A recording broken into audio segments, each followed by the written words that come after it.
This is the London Fintech Podcast, brought to you by your host, Mike Ballerman, bridging the worlds of suits and t-shirts, of finance and technology, bringing you insights, stories, and inspiration from the golden age of opportunity and innovation happening in London right now.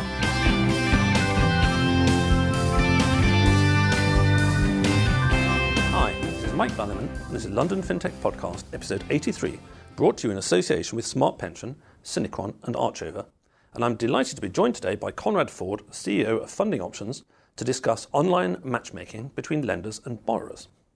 Conrad was first ennobled by being on the London Fintech Podcast back in LFP083 some 2.5 years ago. There's even a photo of him in the show notes looking young and slim. Creating a startup and making it fly ain't no easy task, dudes, and that ain't no joke. Subsequently, Funding Options entered the long process organised by the UK government to pick 3 online portals for the mandatory UK SME referral scheme, whereby it has become basically illegal for banks to merely turn down would-be borrowers. Instead, they must refer them, and them here means some hundreds of thousands of businesses per annum, to one of 3 portals, of which Funding Options is one. I must say that there was huge hype about this before it launched, but I haven't heard much since, and a quick Google on the topic revealed next to nought, so I look forward to hearing what became of that. More broadly, though, the real meat of this area of new financial services is the potential, possibility, and actuality of what a 21st century portal can achieve in lining up the myriad of lenders out there with the millions of SMEs needing finance. I would say how hard can it be, but I know that it ain't easy. Only in the pages of breathless tech journalism do AI robots march around the world effortlessly fixing every problem. Back in 2014, Funding Options connected SME borrowers to 50 different providers of finance, in one case saving 100 jobs. I wonder what the comparable stats are these days. I'll nail Conrad to the mast and throw him under the bus at the same time in one mixed metaphor by quoting from some of the points he made 2.5 years ago, and he can tell us how things have changed since. There's now a government quarterly survey of some 5,000 SMEs, so the funding behaviour of SMEs is now well understood as opposed to being somewhat anecdotal in the past. Many of the standard media criticisms of banks have been found to be wrong. In round figures, something like 70% of SMEs get turned down for loan referrals and 40% give up completely at that point. Others, discourage demand, don't even apply in the first place due to perception that the banks won't lend to them. It was generally held that there was a lack of supply of finance. However, this is now known not to be true. There's plenty of money out there seeking high returns. There are plenty of institutions queuing up to lend to SMEs. It was apparent that there was an information gap about how many possibilities are out there. The amount of time it currently takes to do the research oneself is utterly impractical, hence the need for firms like Funding Options. So, plenty to talk about, and let's get on with the show. Hi Conrad, thanks for joining me again today. Hi Mike, good to be back. Generally, I like to start this by talking about something far more interesting than fintech, but you didn't appear to know anything about anything. So you have nothing to talk about? Well, I mean, just prior to the podcast, you asked me if I had any hobbies, and I pointed out that I'm a startup founder, so I don't have any time for any hobbies. So I guess a good thing to talk about would be, well, I guess what's happened in the last 2 years. What, you mean you're putting on your weight? Well, I don't believe I put on weight. I think what actually happened is the photo you showed was from 10 years before. Middle-age spread has definitely caught me up, but it's very much on my list of things to do when I sell the business and get my yacht and all those things you dream about to lose some weight. Yes, virtue is always postponed until tomorrow, and vice is easier to slip in today. But one of the things you were trying, actually, last time I saw you, and I fell into this one as well, and it lasted for a while, and I'm going to be virtuous tomorrow, is standing desks.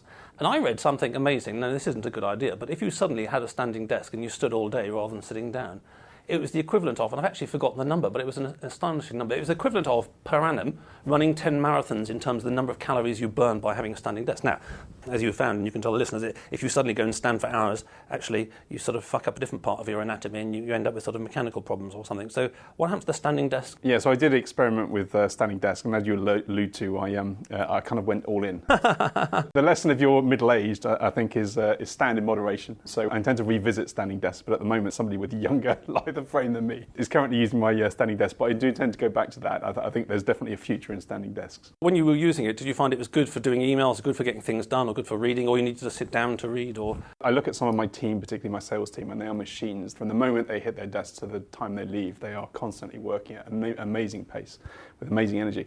I was never that kind of guy. I'm one of these people. I work in bursts. Sometimes I'll work really productively at 10 in the evening and find myself working at 2 in the morning. And then several months might go before the next burst.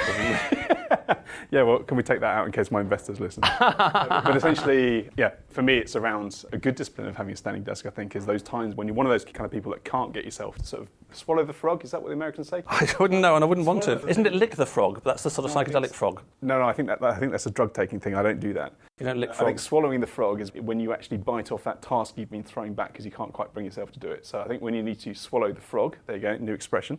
When you need to swallow the frog is when you need to stand a desk. There was some awful summer news nonsense about some survey shows on the most hated business lingo these days. And actually, I tended to agree that it was sort of touch base or something was one of the most hated ones. But there's something that I'd never heard of, going back to sort of awful and cruel metaphors towards the animal kingdom, which was punch the puppy. Punch the puppy. I'd never heard of this, and Bridget had never heard of this either. I mean, I don't think it's a UK expression. So, surprise, surprise, in these sort of cheap newspapers, the survey may not have been so accurate. They weren't talking about swallowing frogs. Well, actually, sometimes to wind up my team, I sometimes start leading the business in the style of a famous person and see how long it takes to pick up. So my record is actually leading in the style of Captain Jean-Luc Picard of the Federation of Starship Enterprise. Make it so.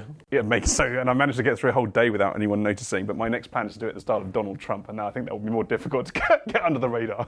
I see, right. OK, well, as I was saying in the introduction, it is a very high-pressure job. And I'm absolutely not joking on this in being a startup CEO. And people do need holidays every now and then, and it's a bit of a pity you haven't had one for several years, and maybe it'd be quite a good plan. But on the productivity thing, I kind of relate to that to myself, actually, which is that you're right, there are some people who just sort of basically, metaphorically speaking, go to the gym, get on the bike in the morning and pedal all day at a furious rate and then stop. I'm much more the other way around, and perhaps it's a bit like you, which is that I'm extremely good at basically doing exam conditions and doing a ton of stuff, incredibly productively. And I'm extremely good at doing nothing. And I kind of sag in the middle, actually. I'm really bad at sort of 50% tick-over rate. I have to turn 50% into some 100% and some 0%. Yeah, well, at university, the lack of study that I did and lack of lectures I attended was simply made up by the fact I was formidable at exams. So in those 3 hours, I would come out exhausted and probably a broken man. But I was quite formidable in the 3 hours you had to carry out in the exam. So there you go. I think we have a similar characteristic, which is why we should record podcasts. That's a non sequitur, but I shall think about that one later. Right, so talking of podcasts, you remind me that it is a podcast. So on to the much more fascinating world, no doubt, of matchmaking, lenders and borrowers, which in principle is incredibly important because in principle, quotes, that's all that finance ever does. This does sort of gloss over the fact that finance actually creates money, or banks create money in the middle. So in terms of matchmaking, lenders and borrowers, and absolutely at the centre of finance, I tried to do you a disservice by quoting from your views 2.5 years ago on stuff. Broadly, how has your experience changed of this whole topic, or are you sort of roughly in the same place you were, just doing more of it? So it's actually been a really exciting time for me at Funding Options. So I guess 2.5 years ago was probably at the end of a period of pivoting, or going around in circles is probably the more accurate phrase for pivoting.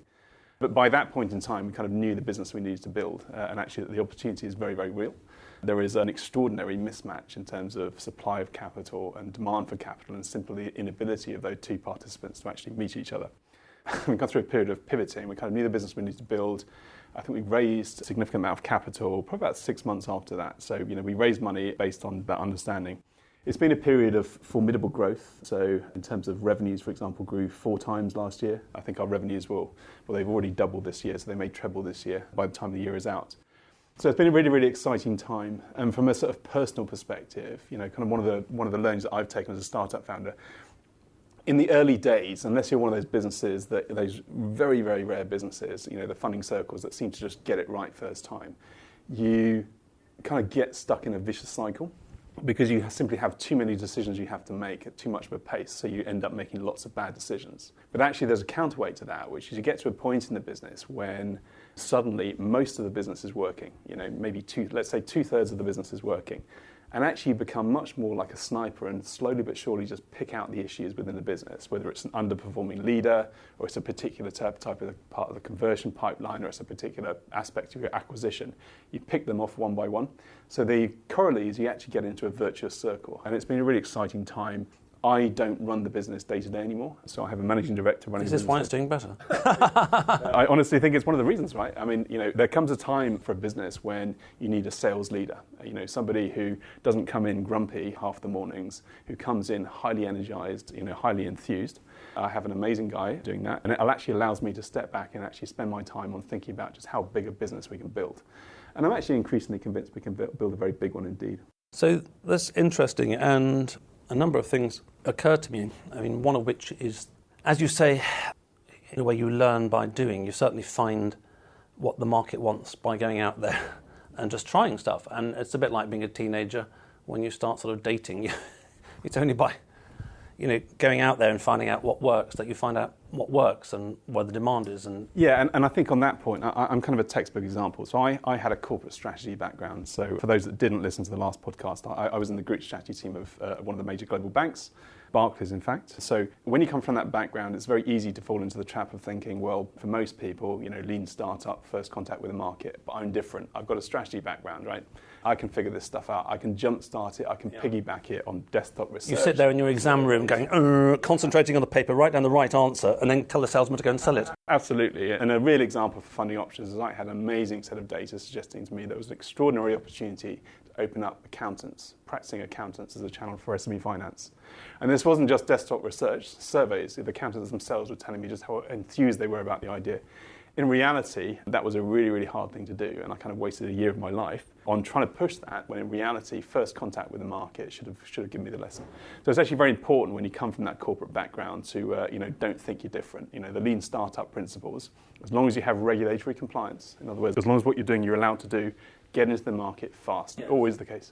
Yes, and I mean, just fast forwarding to where you ended up, I mean, by definition, and joking apart, the correct implementation is to go back to the strategy at the senior level once you've built the machine, which is tactically executing day by day, and those skill sets are different. And we were talking last week with Steve Husk of Cloud Margin, who's got probably about some 40 years off and on in the IT industry in FS, and his experiences of this and creating structure, and in terms of phase changes from startup to scale up and then growth company, which only a few fintechs I think are in sort of true growth mode at the moment, like some Monzos and Revolut perhaps, going on for 500,000 and more than 500,000 clients. That's certainly a growth company that once you've got to that stage, you're not going to find anybody who's actually really good at, as you put it, smiling and dialing every day, but at the same time taking a step back and thinking, where are we going wrong, what could we be doing differently over the next couple of years. And I think the other thing that I was listening to you talking about what you've been doing, this is a tangent, we won't go down this particular rabbit hole, but I've been watching a series of lectures online by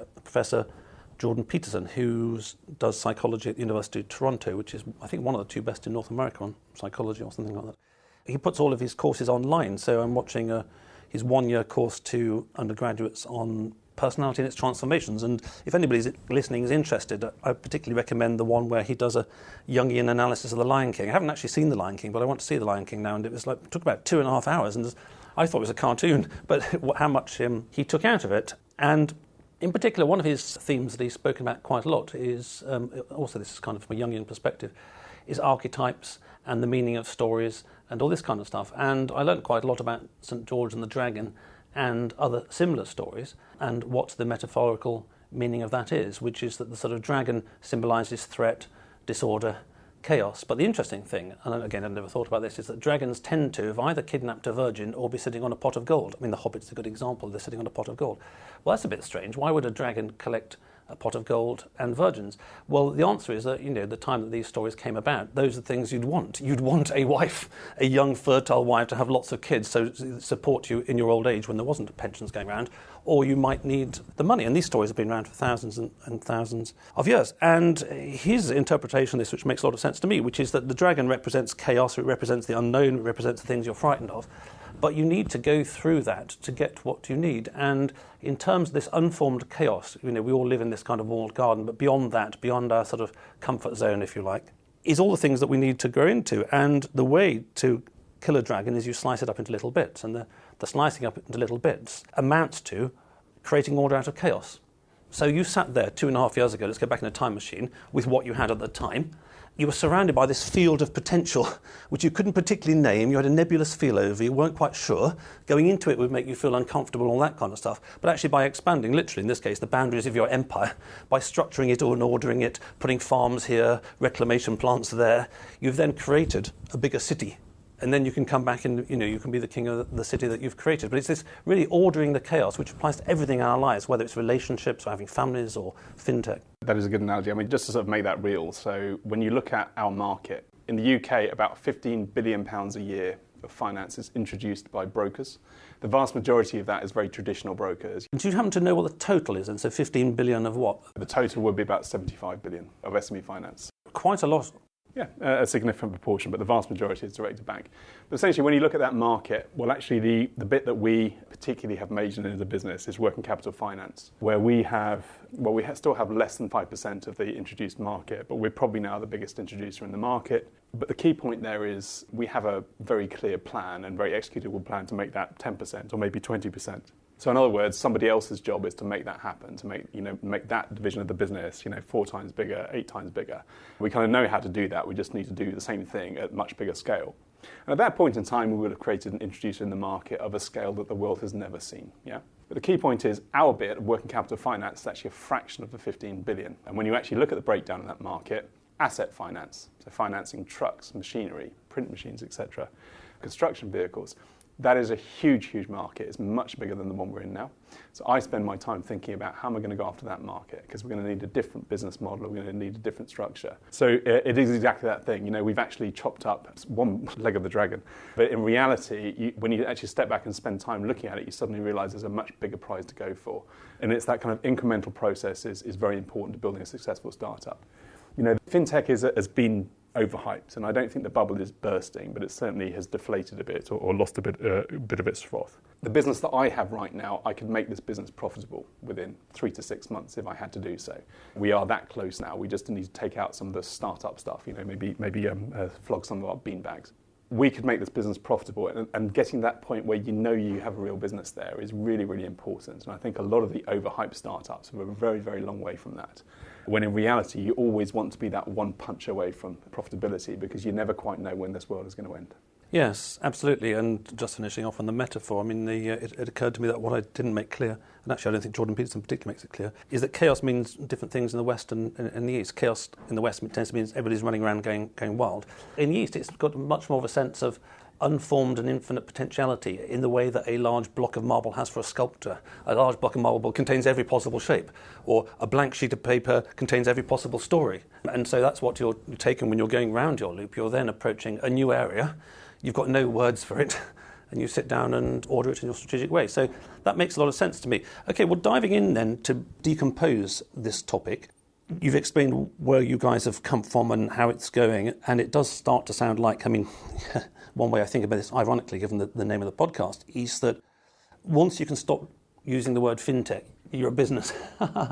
So what do? You match lenders and borrowers, and you do whatever it is, $1 trillion or $1 billion or whatever it is per annum. Oh, that's a business. Nothing particularly sort of fintech. You don't have to sort of hang out with people in different segments of it. So decomposing the marketplace, and we've got lenders, what lenders are up to and all that kind of stuff. I mean, one reason I think fintech took off was particularly the time George Osborne, the Conservatives, given the Basel III changes and all that kind of stuff, lenders were having to cut back for capital reasons, and they were very keen to promote anything which involved sort of money coming into the market to stop the economy collapsing. So that was what was happening then, and you've got borrowers and then you guys in the middle. So we're starting with the lenders then. Where has lending been going the last few years, and where do you see it going forward? And how do you break in your own mind, just briefly, lenders into the various subcategories of lenders? For example, like big banks like Barclays, or just sort of new fintechs like Zopas, or... The key themes over the last 2-3 years, I would reiterate something that I was saying a couple of years ago, which is that there was certainly a misperception then that was a lack of supply of capital to lend to SMEs here in the UK. Well, in reality, there's plenty of supply. There was there then, there's more now. When you look at how the market has sort of changed during that period, well, first and foremost, the traditional high street banks are very much back in the market. So, we can argue till the cows come home just how much they walked away from the market after the global financial crisis. But they're back in the market now. And I would actually argue they're back in the market in a very, very mature way. It's kind of Goldilocks. It's not too hot, not too cold, because they were doing some really, really stupid lending in the run-up to the global financial crisis, particularly with commercial property. They've forgotten the difference between equity and debt. The kind of lending they're doing is very, very mature. But the world has kind of moved on. A very good example there would be there's lots of traditional manufacturing firms around the country which got caught out during the global financial crisis because they had all of their machinery or whatever they had, their premises, was all leveraged up by one bank, one of the big high street banks. Then suddenly, for the first time in their lives, they got a no when they asked for more finance. And they suddenly realised, we need to be looking for alternatives. I think a really important point there is a lot of those traditional firms, they opened the doors to new lenders during that period, and they've kept the door open even though they can get everything they want from their bank. They've kind of learnt the lesson. So I think we're seeing a world where there's a growing understanding amongst SMEs, particularly the larger ones, that there is a whole world of alternatives out there. It may be a bit more expensive, but it's often more flexible, it's often more reliable, it's often a lot faster. So there's a growing awareness of the alternatives out there. In terms of characterising the alternative lending market, in our world or fintech bubble, there is a massive emphasis of peer-to-peer. Peer-to-peer has been an important component of SME lending, but actually the new challenger banks that have come about, the Aldermores, the Shawbrooks, they've actually pumped out far more money than peer-to-peer to SMEs in the same period, and they came about at the same time. A good example there is Oak North, a new challenger bank. I think they've done £600 million of lending in their first 2 years. That's a speed of lending that makes peer-to-peer look pedestrian. So just pressing pause on that one because it's an interesting point. I mean, as I've increasingly mentioned, I see fintech as just a code word for what's happening to financial services as a result of sort of digital hitting it. I mean, digital hit the media a long time ago and it sort of messed that up a bit. And digital is changing financial services as a whole. Now, I think I take a fairly extreme view of the likes of Zopa becoming a bank. The fact is that in 2005, basically, Zopa did invent worldwide peer-to-peer lending. Didn't really exist before that in any meaningful sense. And they were the first peer-to-peer for some time. And then more recently, they're becoming a bank or setting up a subsidiary of a bank. And I actually read that as something of throwing in the towel that P2P did not meet its promise. And the promise of peer-to-peer was by having something leaner in between buyer and seller, in between lender and borrower, you could actually outperform banks which have got a huge cost base, and they have to have a huge cost base. Now, the fact that that hasn't worked in the way it was originally intended says to me that actually the premise wasn't true, or rather the fact that banks can gear up 10 times or whatever it is means that a fintech would have to be 10 times better. What's your view on that spectrum? Do you think it actually shows that peer-to-peer is wonderful, becoming a bank, or do you think it shows it's a failure or somewhere in the middle? Well, definitely somewhere in the middle. I certainly would very strongly push back on language like throwing in the towel. My argument would be that peer-to-peer is kind of a first baby step on a natural transformation of the market, which is that all financial services providers, particularly in the lending and saving side of things, are fundamentally just intermediaries that connect pools of capital that want it with pools of capital that provide it. Now, our traditional high street banks, there's nothing fundamentally wrong with the economics of their capital structures. In fact, they're very compelling. The problem with our high street banks is that they have enormous bureaucracies, enormous headcounts. And we've had meetings with these banks where they've turned up with more than my entire headcount. It's insane. So there's nothing fundamentally wrong with the structure of the bank. For me, peer-to-peer was kind of let's do this in a much more direct way. Let's literally take thousands of individuals that want money and thousands of individuals that have money and say, you guys should meet. That's true. But if that worked as well as it was supposed to work a few years ago, then why would you ever need to set up a bank? That's exactly my point, actually, Mike, which is that works very well with early adopters who get excited about this kind of stuff. The kind of people who they've got a bit of experience of finance, they love sitting there. It keeps them from the golf course. They sit there and buy the things. That was never an inherently scalable model. What we've actually seen, of course, is the evolution of peer-to-peer to marketplace lending, where large chunks of that capital is institutional money. So for me, peer-to-peer in its purest sense was an interesting first step, but actually fundamentally, when you step back from it, the market I'm in is bizarre, and this is something that massively excites me, actually. We have a huge oligopoly, that the participants of the oligopoly don't particularly want to have, How often does that happen, The major banks here in the UK, they absolutely dominate SME lending because SMEs only go to them for finance, when in reality, the economics of actually serving the smaller businesses are increasingly unattractive. Relationship banking only works for 1 million turnover and above, McKinsey's statistic recently. Well, actually, the vast majority of businesses fall out of that. So actually, all participants, including the major banks, would actually like a bit more diversity in this market. But the key point is, fundamental to all of this is connecting pools of capital, and peer-to-peer is one way of achieving that, but in reality, in its purest sense, it's probably not as scalable as people thought. Yes, well, I certainly agree with the last point, and we don't want to get bogged down on the P2P, because as you say, it's a tiny percentage still of what's in the market, and I absolutely respect the leaders who have created a market out of thin air. I mean, I think there's just a couple of points I would make, and the first is that it's a very common economic mistake to say that banks connect borrowers and lenders. They absolutely don't do that. Banks create, for the sake of argument, 90% of the money quotes out of thin air in the middle, and this is a really important thing which keeps coming up time and time again at the New City agenda. But they do collect deposits, right? They may leverage them up, but it's the collection of deposits is the crucial aspect that a bank has that nobody else has. That's the crucial point. Well, no, the one thing the bank has that nobody else has is the ability to create money. If funding options start creating money tomorrow, you'll get arrested and thrown in jail, and this will be a complete waste of a podcast. The bank's function is to create money. Private banks create money in America, in the UK. So it wasn't always like that, but it is now. That's the one thing they can do. But anyway, putting that economic thing to one side, for the sake of argument, you're right. They take £1 of depositor, but I'm also right. They create £9, and then they lend out £10 on the other side. But I think more practically, and to some point I made some time ago, and nobody particularly took it up, which is that if you look at the early days of banking, by which I probably mean sort of medieval Italy, and bankrupt was bankerupto. You know, they broke the table when they went bankrupt. If you look at what happened, it wasn't particularly a good plan then, but what evolved over the centuries was this thing called the interbank market, where we all get together and we all help each other kind of stuff. Because as a bank, you've either got too many borrowers or too many lenders by definition.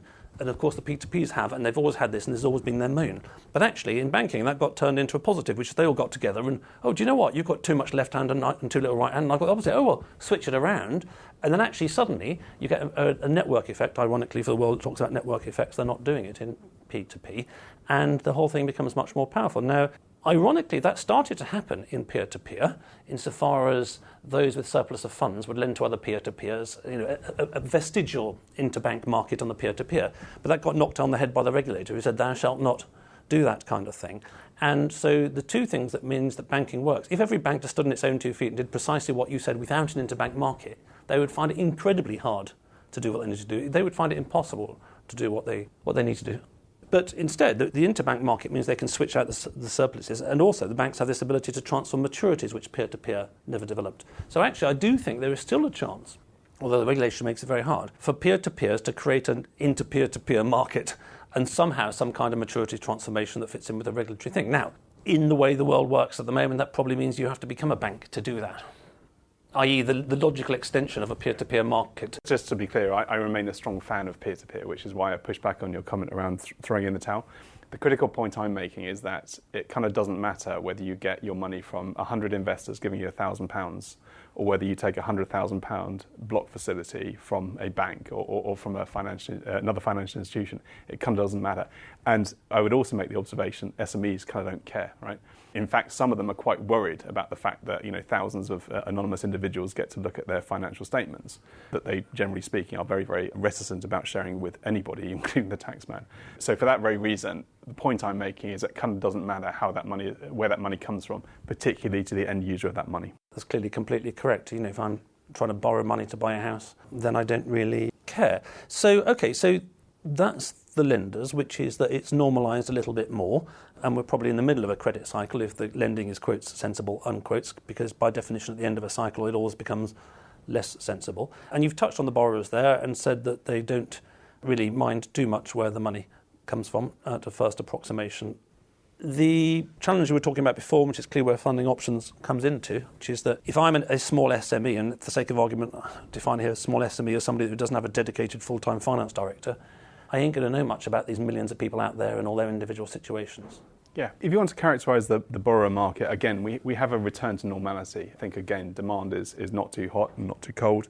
If I was the government and there was one thing that would keep me awake at night around SME finance, it's this. As you watch the evolution of our economy, this is true, I guess, of most developed economies, but particularly true of the UK, we are more and more generating our GDP from service sector industries. And that matters for a really profound and important point. Traditional businesses, whether they're farms or manufacturers or any of those more traditional industries, they have physical assets. They will often own their premises. They will certainly have some tractors, or machinery, or they might have some trucks. These are the absolute basis on which traditional lenders will lend. People characterise the banks, sometimes unfairly, as being like pawnbrokers.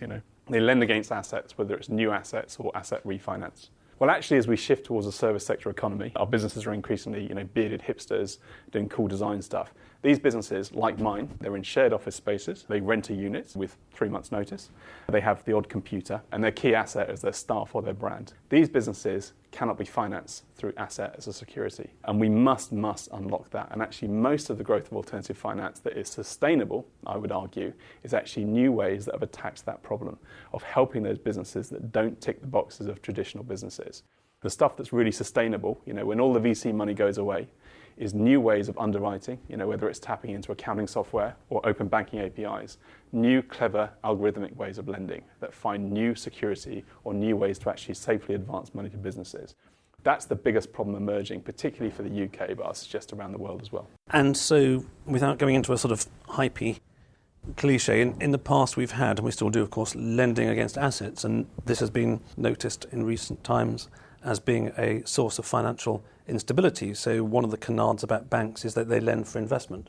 Well, as Lord Turner points out time and time again, 70 or 80% of bank lending is not for investment. It's against pre-existing assets to finance a competition over price, the best example being the housing in the UK, where it's financed a massive housing boom. Traditionally, banks, of course, like security. Why wouldn't you? If you're a bank who can lend money and didn't want to get the sack, didn't want to lose the money, you would. So, but what you're talking about here is as we go from a manufacturing era into an information era, that going forward, in a sense, your literally security of your loan and your job is related to superior processing of information. If you can see through the information flows on the other side, in particular the financial flows, you have some idea of whether, God, that's a bit of a risky loan. Look at that, their income comes and goes, or actually this is fairly sort of stable. And I think you're, of course, quite right. Market Invoice always comes to my mind as a firm that has got a comparative advantage in areas of intellectual property and that kind of stuff compared to the banks. And part of that, of course, is actually, in a sense, this is why fintech's becoming banks is a bit of a challenge, is regulatory arbitrage, because the Basel III rules are the Basel III rules. So what you say is completely true, but if you're a bank and Basel III says, lending to a design shop is 1,000,000 times capital because there's no asset, well, that's the way it is. Yeah, and I think the particular impact of Basel III is on SME overdrafts. We've done some work on this ourselves, and this is based on Bank of England data. This is uncontestable. So SME overdrafts were falling at a rate of £5 million a day for a number of years in the UK. I mean, that's an extraordinary statistic. When you think about it, that's like a huge vacuum that's sucking working capital out of UK PLC, or the backbone of the UK economy, as the SMEs tend to get called. And that is not the bank's fault, right? These regulations were put in place to make our banks safer after the global financial crisis. But actually, lots and lots of the successful fintech alt-fi, in other words, the ones that really feel like they're going to be profitable and sustainable, they're basically doing short-term lending to actually step into that gap. So one of the things that you see a lot of, and Market Invoice is one example, but iWalker is another example, is essentially a business traditionally might have had a nice fat overdraft that they might have regularly used. And then actually coming to the end of the cycle, suddenly the bank would realise the business has always fully utilised its overdraft. And just at the point when the business can't pay it back, they make this belated realisation. We saw a farm a few years ago that had £1 million of turnover and a £500,000 overdraft that was fully maxed out. Yeah, I mean, that business could never pay that back. So what you see now is quite transactional cash, where businesses, as and when they need money, they go and transactionally get that money. And I think that's a great opportunity. As you say, there's a degree of regulatory arbitrage from the lack of or the withdrawal of committed facilities other than invoice finance, which remains very much an active market. Interesting. And so, just on the matchmaking, a couple of questions just to wrap up this thing. I mean, I think we've raised some interesting topics and hopefully put some views on both sides. And, the reality is that we don't know what it's going to be like in a year's time or a year after, and it could go this way or could go the other in terms of how these things develop. You mentioned 2.5 years ago that you connected up to 50 lenders. I mean, are you still doing 50 now, or are you doing 5 million lenders? No, I mean, we still have an active panel in the region of 50 lenders, actually. That's kind of a natural level. Our market, as in many areas of fintech, is one where vanity statistics are quite common. So, how many businesses have come to you for finance or how many lenders you work with. In reality, we are, by an order of magnitude, the largest online SME finance aggregator by an order of magnitude. So ours is the proven business model. We find a natural level of competitive tension. So when you go down to a really specific subsector of SME finance, so let's say single invoice finance, financing a single invoice like Market Invoice do, it's natural to have maybe 3 or 4 lenders. So you're an important introducer to them. There's always one that's underperforming and about to be kicked off, and there's always one coming in that's really hungry to get your business. So we find that's a natural level where we are probably the largest introducer, for example, to the peer-to-peer SME finance market now. We find we build deep, sustained relationships with SME finance providers. they consider us to be an important part of their acquisition strategy, and they treat our customers accordingly. And so that number is kind of sustained over time. It's a natural number. You're really, in a sense, I don't mean the word just in a negative way, but you're really, in a sense, your business model is basically a 21st century digitalised broker. Brokers have always been around for centuries. Yeah, of course, we are actually regulated as a credit broker, so there you go. Oh, well, there we go. That's a coincidence. It is a simple statement of fact. We wouldn't be able to trade if we weren't regulated as such. If you look at our market, so I alluded earlier on that there's £15 billion a year of property, asset and working capital finance originated by brokers. And if you look at that market, it's rapidly aging. It's struggling to deal with online behaviours. More and more SMEs are going online. And importantly, the FCA is increasingly taking a serious look at SME finance as a category. For those reasons, you've got thousands of traditional brokers are struggling, and they're also rapidly aging. So, you've got a population that's not being replaced. I would estimate about £1 billion a year of origination will disappear in the market from now for the next 10 years, £1 billion a year. And the only thing that can step in and fill that gap is a next generation credit broker or an online business finance marketplace like ourselves that is highly compliant, designed for the online expectations of SMEs and designed to scale at a level that's never been seen before. So, that's the opportunity that we're going after as a business. Interesting. So just touching on it, it may have been that my Google wasn't in a particularly good mood the other day, but when I typed in UK government SME referral scheme, how's it going, Google, I didn't really get anything back.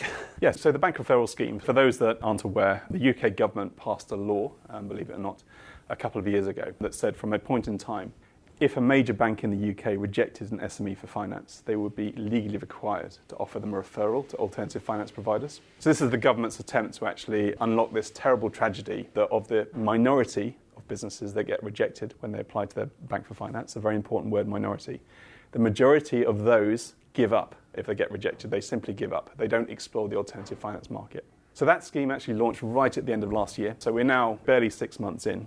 Launched without hitch, I think, was a really important point. You're talking about 9 banks and 3 businesses like ourselves. Launched without hitch. We financed the first bank referral in history within days of the launch of the scheme, which is really exciting. The scheme has been something of a success. The government actually was planning to do some press around it, but actually the election got in the way. The government in the UK doesn't do press during elections for obvious reasons. So we will be getting some updates on that. But it's been a good start. Funding Options alone has financed millions of pounds for SMEs. I would draw analogies to the bank appeals process, which was brought in about 5 years ago. This is a process where when a bank rejected a business for finance, they would voluntarily offer them an appeal. That scheme actually kicked off 5 years ago. It had a modest, steady start. Now more than £100 million of finance has actually been accessed for SMEs that wouldn't have otherwise happened. And I think we're on a very similar trajectory here. And it's the bank appeals process in 5 years has become an established part of the SME finance infrastructure, despite lots of naysayers in the early days. And I think we're seeing the same thing. It's going to be another component. And bit by bit, you unlock this issue of the SMEs that simply give up when they're rejected by their bank for finance. Excellent. So it's a very good example of where the government is improving the economy at a microeconomic level through fairly simple means, and as you say, it has a practical import, and I look forward to seeing that press release with the actual numbers on it. Before we wrap up the show and ask Conrad what he needs for Christmas and next year's birthday present, I'd love to thank all the listeners out there. We just passed 250,000 downloads, 3 years birthday for the LFP recently, and 8,400 LinkedIn views of that, which was very nice. I'd also like to thank my brand partners for the podcast. Archover, secured peer-to-peer business lending, connecting businesses requiring finance with investors seeking a secure and favourable return of up to 9% per annum. Smart Pension, who are fast, secure and free. Check out their UK workplace pensions at autoenrolment.co.uk. Synchron, digital business consulting and technology services for top-tier FS. From startup to 7,000 people, 18 countries and $400 million of revenue. So we've spoken quite a bit in the meantime about funding options, mention it more than once in passing, or not in passing, as the case may be. So briefly, where are you going and what do you need for Christmas? What does Santa Claus need to bring you to make next year even greater than where you are this year? One thing that I'll point out is the UK, once again, actually from a regulatory perspective, is some way ahead of Europe, as it is with open banking and PSD2, because within the Capital Markets Union action plan, It's something that looks very similar to the government's bank referral scheme that we have here in the UK. With that in mind, I'm very excited about the opportunities across Europe, and I will actually be launching funding options across Europe from next year. So if anyone out there works for a continental European bank, we'd love to be in touch with you. We would love to work with you on actually accessing alternative finance for your customers. Excellent. So you presumably got to do that before sort of Brexit or doesn't Brexit or something like that, or actually none of us actually quite know what's going on. And I get very bored, like most people, of reading sort of the day-to-day tittle-tattle. I was actually in a private roundtable, so I won't go into too much detail, but between ministers and some fintech businesses. And actually one of the things that really stood out to me is a lot of the fintech businesses didn't understand what can and cannot be passported. In the first place? Yes, exactly, yeah. Even where we are today. So they seem to think they were losing something they didn't already have. So a very good example there is, to the extent that we have a regulatory environment, is consumer credit. Consumer credit is not passported. So it may be in the future. I may lose something in the future. I'm not losing anything now. So I think potentially the impacts of Brexit on fintech in the UK are probably overstated. Interesting. Well, I think that's a good hardcore point, because you see all sorts of misinformation in the mainstream media, and in terms of finance being a social construct, the thing that just increasingly strikes me this year is how the boundary conditions, as it were, are just constantly changing, whether it's Brexit, which is an obvious one, but all the regulations and the evolution of MiFIDs and this, that and the others. So it really is a kind of world in which, whether you're small, medium or large in financial services, you need to be running to stand still. And so it's to your great credit, Conrad, that even though you're not standing still so much at your desk, you're sitting still, that you've come as far as you have in the last 2.5 years. And I'm sure if I went back and told you what you're about to go through 2.5 years ago, you'd be horrified at the pain you had to go through, but be very gratified at the level of success that came your way. And I think it really is summed up by the idea that nothing succeeds like persistence, along with keeping your eyes and ears open and changing tack along the way. And that's not a cliche, is it? I'm often asked for advice by people who want, people who are bored in their bank in the city and they want to go and do fintech. And actually, I say don't. Actually, I don't. I'm a great believer in fintech. What I say is, I just think fintech's always been around, right? It's always been there. It's now got a name. What I always say, it's a bit like Rocky, the Rocky films, right? Rocky wins because every time as he gets punched, he gets back up again, right? It's a bit like Rocky. That's the life of a startup founder, right? And actually, you have to be extraordinarily tenacious and you have to take the punches. But fundamentally, if the market opportunity you're going after is real and you're not completely thick, eventually you'll get there. That reminds me of something I saw Peter Thiel say, which was an interesting one. And he said that he sees students or graduates, undergraduates or whatever, and a lot of them put on them, what do you want to do? Saying, I want to be an entrepreneur. And Peter Thiel, founder of PayPal and early investor in Google and Facebook and all sorts of huge successes like that, he says you absolutely have to be crazy to be an entrepreneur because it's a really tough lifestyle to have. Why would you do that? He said there's only one reason, which is that there's a real problem out there in the world that you want to solve, and that's the only way to solve it. Just being an entrepreneur for the sake of it is a sort of act of self-harm or masochism. Right, on that note, so all of you in incumbents or in fintechs who want to do something different, I think Conrad's advice is absolutely go for it, but he would say, and I would double up on that one, which is that you better make sure it's a real thing to make it worth all the pain. So thank you very much for that, Conrad, and I look forward to seeing how things go in the next 2.5 years and connecting and matchmaking lenders and borrowers. Thank you very much. Thanks for listening. If you have consulting, advisory/non-exec or media needs in the FS or fintech space, get in touch with me at mike@londonfintechpodcast.com.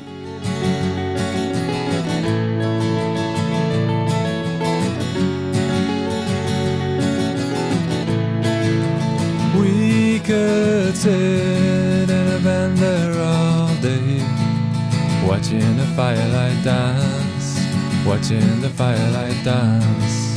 We could walk in the mountains before dawn, watching a happy moonrise, watching a happy moonrise.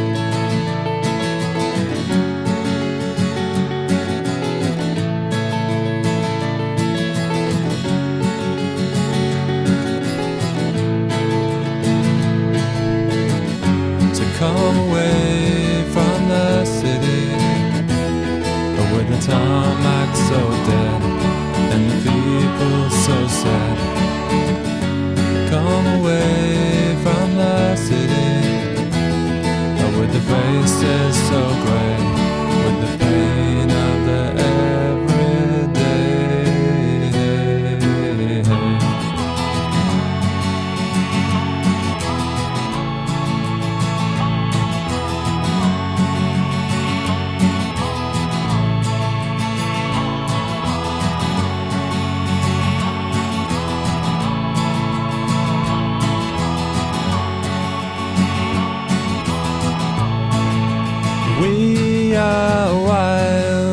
mountains and the trees. Can you see what I mean? Can you see what I mean? And we fade in between the earth and the sky. Kiss the city goodbye, wave the city goodbye,